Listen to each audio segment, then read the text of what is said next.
नमस्कार दोस्तों, आइए जानते हैं आज की उत्तर प्रदेश से जुड़ी बहुत ही महत्वपूर्ण और काम की बड़ी खबरों को सिर्फ 10 मिनट में। उससे पहले चैनल को सब्सक्राइब नहीं किया तो कर दें। साथ में वीडियो को लाइक करके अपने जिले का नाम जरूर लिखें ताकि आपके जिले की जानकारी आपको मिल सके।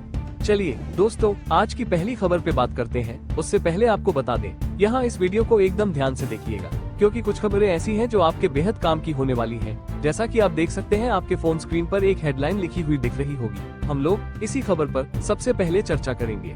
ये आज की पहली बड़ी खबर होने वाली है। आपको बता दें मित्रों, यूपी के दिव्यांगजन के लिए योगी सरकार का बड़ा फैसला, 1424 करोड़ रुपए की योजनाएं लागू। उत्तर प्रदेश सरकार ने दिव्यांगजन के कल्याण के लिए 1424 करोड़ रुपए की योजना को मंजूरी दी है। इस राशि का उपयोग वित्तीय सहायता, कृत्रिम अंग, व्हीलचेयर और स्वास्थ्य सेवाओं के लिए किया जाएगा। राज्य सरकार ने 35 करोड़ रुपए सहायक उपकरणों के लिए और 10 करोड़ रुपए चिकित्सा सहायता के लिए तय किए हैं। इसके अलावा 18 मंडलों में बचपन डे केयर सेंटर खोले जाएंगे जहां दिव्यांग बच्चों को विशेष शिक्षा मिलेगी। इस पहल से दिव्यांगजन को आत्मनिर्भर बनाने में मदद मिलेगी। अब इधर देखिए, अगली खबर आ रही है। बिहार में 9वीं और 11वीं के छात्र सीधे ITI में लेंगे ट्रेनिंग, 25 लाख विद्यार्थियों को मिलेगा लाभ। बिहार सरकार ने स्कूली शिक्षा में बड़ा बदलाव करते हुए 9वीं और 11वीं के विद्यार्थियों को हर शनिवार ITI में प्रशिक्षण देने का फैसला किया है। इस योजना से 25 लाख छात्र छात्राओं को रोजगार परक शिक्षा मिलेगी। शिक्षा विभाग और श्रम संसाधन विभाग मिलकर इस कार्यक्रम को लागू करेंगे। विद्यार्थियों को फीटर, वेल्डर, इलेक्ट्रिकल और मैकेनिक जैसे शॉर्ट टर्म कोर्स में थ्योरी और प्रैक्टिकल ट्रेनिंग दी जाएगी। बिहार ऐसा करने वाला पहला राज्य बना है जिससे स्कूली छात्रों को औद्योगिक प्रशिक्षण का अवसर मिलेगा। चलिए इसी के साथ देखते हैं अगली खबर को। यूपी के एडेड स्कूलों में आउटसोर्सिंग भर्ती के नियम बदले, अब हाई स्कूल पास को मिलेगी नौकरी। उत्तर प्रदेश सरकार ने अशासकीय सहायता प्राप्त एडेड माध्यमिक स्कूलों में चतुर्थ श्रेणी कर्मियों की भर्ती के नियम बदल दिए हैं। अब हाई स्कूल पास उम्मीदवारों को भी आवेदन करने का मौका मिलेगा, जबकि पहले ये योग्यता इंटरमीडिएट थी। साथ ही अब अभ्यर्थी केवल अपने ही जिले के स्कूलों में आवेदन कर सकेंगे। ऑनलाइन पोर्टल के जरिए पारदर्शी भर्ती प्रक्रिया अपनाई जाएगी। इस बदलाव से स्थानीय युवाओं को अपने ही जिले में नौकरी पाने का अवसर मिलेगा। अब इधर देखिए, अगली खबर आ रही है। झारखंड अयोग्य राशन कार्ड धारकों पर सख्त कार्रवाई, 1 महीने में करना होगा सरेंडर। रांची जिला आपूर्ति विभाग ने अयोग्य राशन कार्ड धारकों को 1 महीने में कार्ड सरेंडर करने का निर्देश दिया है। ऐसा नहीं करने पर सरकार राशन की कीमत ब्याज सहित वसूल करेगी और FIR दर्ज कर सकती है। जाँच के लिए एक विशेष टीम बनाई गई है जो अप्रैल से घर घर जाकर सत्यापन करेगी। सरकार ने चेतावनी दी है कि अनियमितता मिलने पर 12% ब्याज के साथ राशन की कीमत वसूली जाएगी और कानूनी कार्रवाई की जाएगी। चलिए इसी के साथ देखते हैं अगली खबर को। बिहार में 31 मार्च तक राशन कार्ड को आधार से लिंक करना अनिवार्य, नहीं तो बंद हो जाएगा सरकारी राशन। बिहार सरकार ने राशन कार्ड को आधार से लिंक करने की अंतिम तारीख 31 मार्च तय की है। इसके बाद जिन लाभार्थियों का राशन कार्ड आधार से लिंक नहीं होगा, उनका कार्ड स्वतः रद्द कर दिया जाएगा। सरकार ने फेशियल KYC की सुविधा भी शुरू की है ताकि जरूरतमंद लोग समय पर लिंकिंग करवा सकें।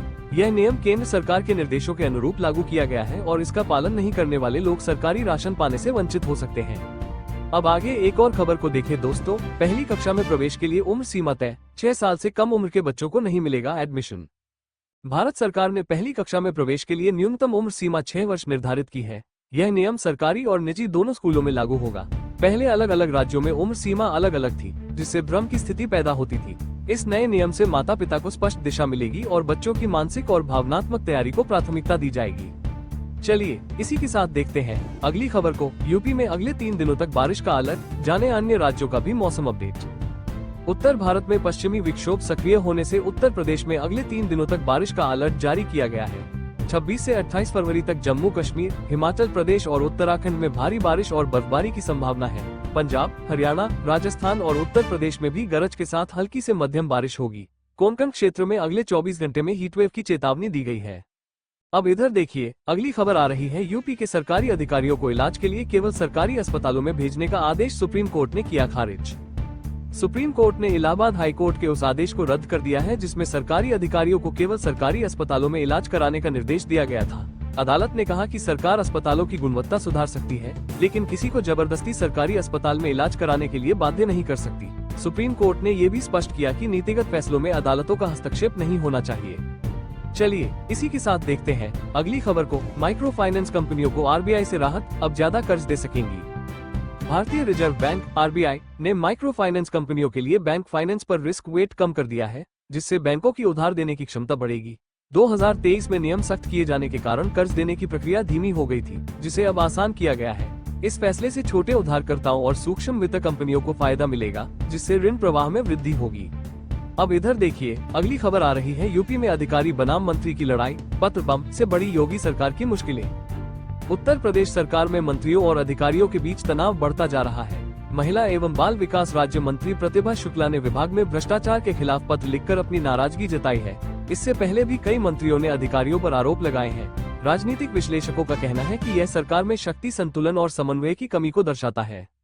चलिए इसी के साथ देखते हैं अगली खबर को। यूपी में बिजली विभाग की छटनी, 4000 कर्मचारियों की नौकरी खतरे में। उत्तर प्रदेश पावर कॉरपोरेशन ने प्रदेश के विद्युत निगमों में तैनात उन संविदा कर्मचारियों को हटाने का आदेश जारी किया है जिन्होंने 55 साल की उम्र पूरी कर ली है। इस फैसले से 4000 से अधिक कर्मचारियों की नौकरी पर संकट आ गया है। मध्यांचल विद्युत वितरण निगम लिमिटेड के प्रबंध निदेशक भवानी सिंह खंगारोत के निर्देश पर सभी विद्युत निगमों ने कर्मचारियों को हटाने की प्रक्रिया शुरू कर दी है।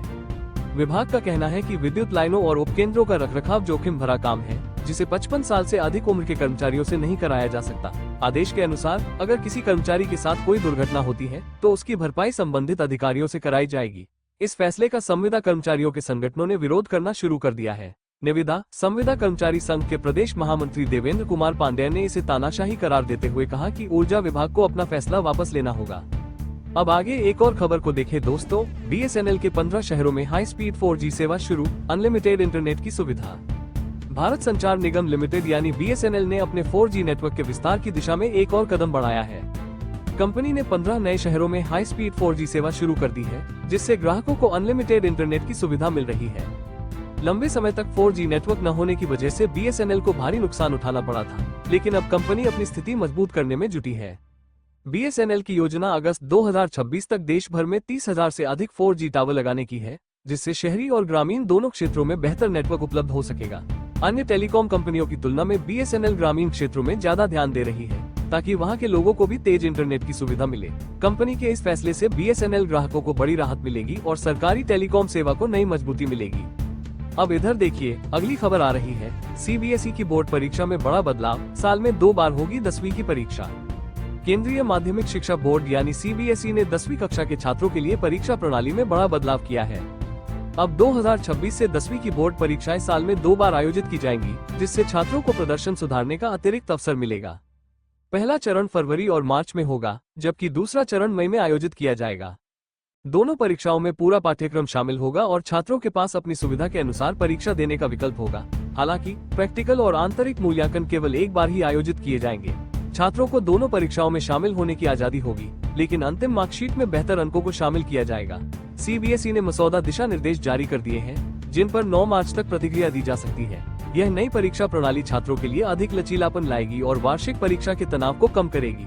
तो दोस्तों, ये थी आज की कुछ महत्वपूर्ण खबरें और जानकारियाँ जो आपके लिए बेहद उपयोगी साबित हो सकती है। ऐसी जानकारी आपको शायद और कहीं एक साथ न मिल सके, इसलिए रोज की ताज़ा खबरों के लिए हमारे चैनल को सब्सक्राइब जरूर करें और वीडियो को लाइक नहीं किया तो लाइक करें। साथ में अपने जिले का नाम कमेंट में लिखें, ताकि आपके जिले से जुड़ी हर जानकारी आप तक पहुंच सके। धन्यवाद। जय हिंद, जय भारत।